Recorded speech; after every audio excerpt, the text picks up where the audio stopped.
भारत 2020 जिसके अध्याय 3 में राजनीतिक संरचना को लेकर मैं आया हूँ, जिससे हम केंद्र और उसके क्षेत्र के बारे में बताएंगे। भारत में 28 राज्य और 8 केंद्र शासित प्रदेश हैं।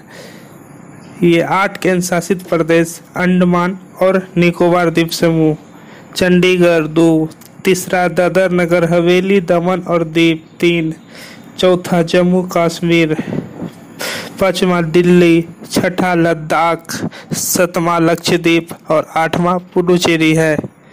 जम्मू और कश्मीर पुनर्गठन आयोग अधिनियम को विशेष तौर पर मैं बताने जा रहा हूँ। यह कानून का रूप देकर गृह मंत्रालय MO संख्या 3979 दिनांक 2 नवंबर 2019 पूर्व जम्मू और कश्मीर राज्य को 2 केंद्र शासित प्रदेश, एक जिसे पहले की भांति जम्मू और कश्मीर ही कहा जाता है तथा दूसरा लद्दाख के रूप में पुनर्गठित किया गया। 31 अक्टूबर 2019 की तिथि को अधिनियमित के सभी उद्देश्यों के लिए निर्धारित दिवस अधिसूचित किया गया। 5 अगस्त 2019 को अधिनियम हेतु एक विधेयक राज्यसभा में पेश किया गया, जो उसी दिन पारित हुआ। लोकसभा ने इसे 6 अगस्त 2019 को पारित किया। 9 अगस्त 2019 को राष्ट्रपति ने इसे स्वीकृति प्रदान की। विधेयक पेश करने से पहले भारतीय संविधान के अनुच्छेद 370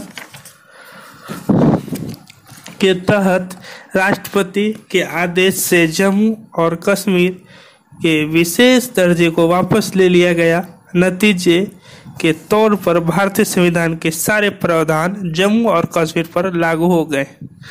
इस प्रकार राज्य की विधान परिषद सहित राज्य विधेयिका को समाप्त कर दिया गया और आगे से उसे केंद्र शासित प्रदेश जम्मू और कश्मीर की विधानसभा माना जाएगा। संविधान के सारे प्रावधान समय समय पर किए गए संशोधनों सहित मौजूदा जम्मू और कश्मीर पर 5 अगस्त 2019 को प्रभावी तौर पर लागू हो चुके हैं। 5 अगस्त 2019 तथा 31 अक्टूबर 2019 के बीच की अवधि में जो अधिसूचना व आदेश जारी हुए, नियम बनाए गए, नियुक्ति की गई, उन्हें संरक्षण प्रदान करना आवश्यक है। यथा ये कार्यविधि अनुसार किए गए हो, राज्य के कानून में अस्थायी निवासी या अनुवांशिक राज्य नागरिक के भाव को प्रकट करने वाले संदर्भों को जो लागू थे लुप्त कर दिए गए।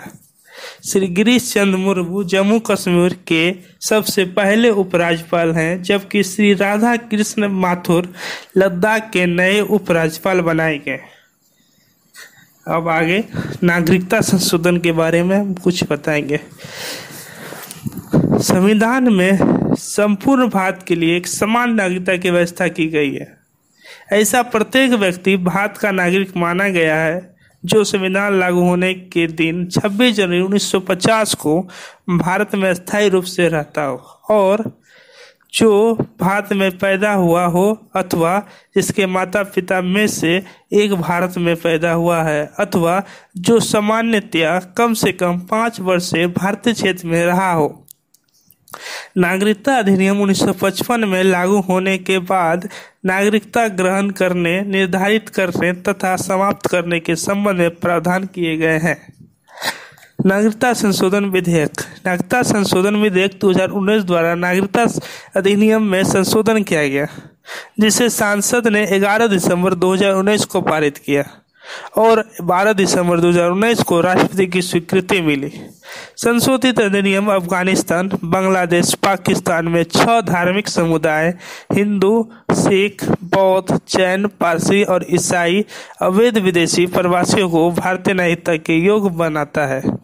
यह उन लोगों पर लागू होगा जो अपने अपने देशों में धर्म के आधार पर प्रताड़ना के कारण या ऐसी प्रताड़ना के भय से भारत में शरण लिए हुए और 31 दिसंबर 2014 से पहले भारत में प्रवेश कर चुके हैं। नागरिकता प्राप्ति पर ऐसे प्रवासी भारत में अपने प्रवेश की तिथि से भारतीय नागरिकता माने जाएंगे और उनके गैर कानूनी प्रवास या नागरिकता संबंधी सभी कानूनी कार्यवाही बंद हो जाएगी। अधिनियम की तीसरी अनुसूची को संशोधित कर तीनों देशों के वर्णित समुदाय के आवेदकों को सहजीकरण द्वारा नागरिकता के योग्य माना गया है, यदि वे भारत में 5 वर्ष तक अपना निवास साबित कर सके। पहले उसके लिए 11 वर्ष की अनिवार्यता थी, अब 5 वर्ष की। यद्यपि अधिनियम के प्रावधान संबंधी की 6ठी अनुसूची में शामिल असम, मेघालय, मिजोरम और त्रिपुरा के जनजातीय क्षेत्रों तथा अरुणाचल प्रदेश, नागालैंड, मिजोरम और मणिपुर राज्यों सहित इनर लाइन परमिट वाले क्षेत्र में लागू नहीं होगी। धन्यवाद।